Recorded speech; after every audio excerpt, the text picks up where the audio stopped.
In the traditional map of Buddhist meditation, the Buddha taught that there are 4 foundations of mindfulness.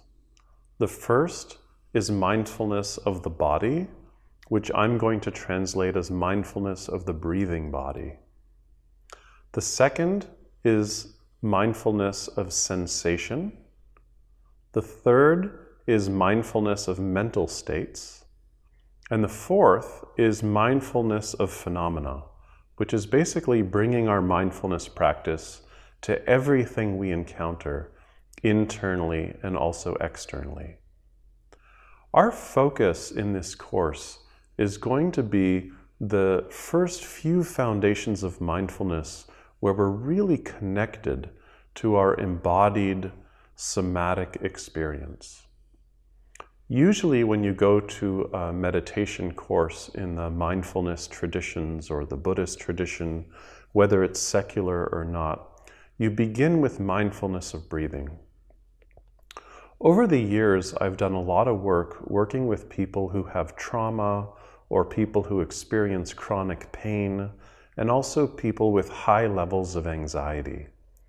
And I find that when I introduce mindfulness of breathing, to close their eyes and bring attention to their breath, it often stirs up so much sensation or worry or fear or discomfort that I find it's not an efficient use of the time because I have to manage so many questions, which are always fair questions about the person's safety, or is their breath okay, or might they trigger pain? So I've started using a system of teaching meditation that precedes these 4 foundations of mindfulness, which is beginning with mindfulness of sound. I hope by now you've been sitting on your own and you've used the 20-minute guided meditation on sound that I've recorded. With mindfulness of sound, instead of choosing the breath, which is in the body, as an object of meditation, we use the experience of sound. Although sound is still stilling your body and the practice is still making your body receptive, it seems for people that they can access the meditation technique more easily when we start with sound because they perceive it as being outside of their body. So mindfulness of sound is the object. And if somebody comes in with a lot of anxiety and you give them the breath as the object, they'll start focusing on where the inhale is shallow or how they can't fully exhale. If somebody has had a lot of pain in their spine, they might be worried that getting in touch with their breath might trigger old pain in their spine. If somebody has some emotional trauma where there's a lot of shame, for example, in some of the symptoms they're experiencing in their body, they might not be able to take their breath into the body without judging it or having a lot of self-criticism. So that's why I like to begin teaching mindfulness with mindfulness of sound.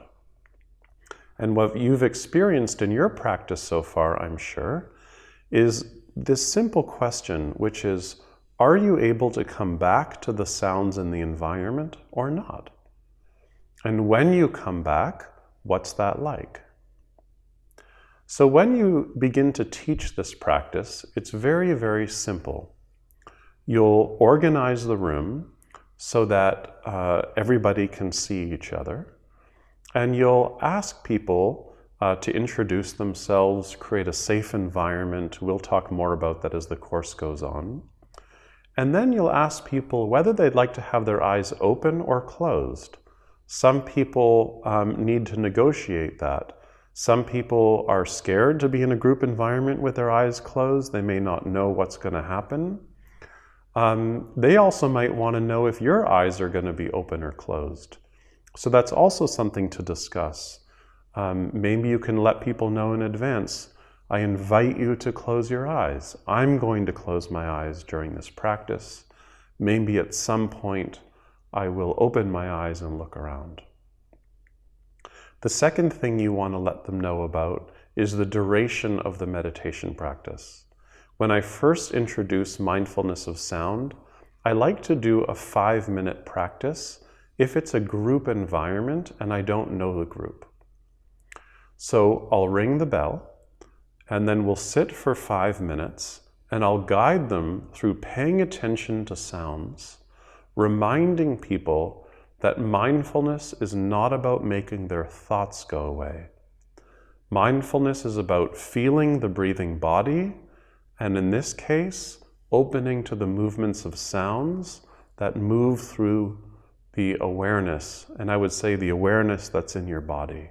Sounds come and sounds go. Notice how they change. Notice how we get caught up in language and images around sound, which is grasping. And just come back again to the body that's breathing and ears that are open to the field of sound. After the 5 minutes, it's really important that you check in.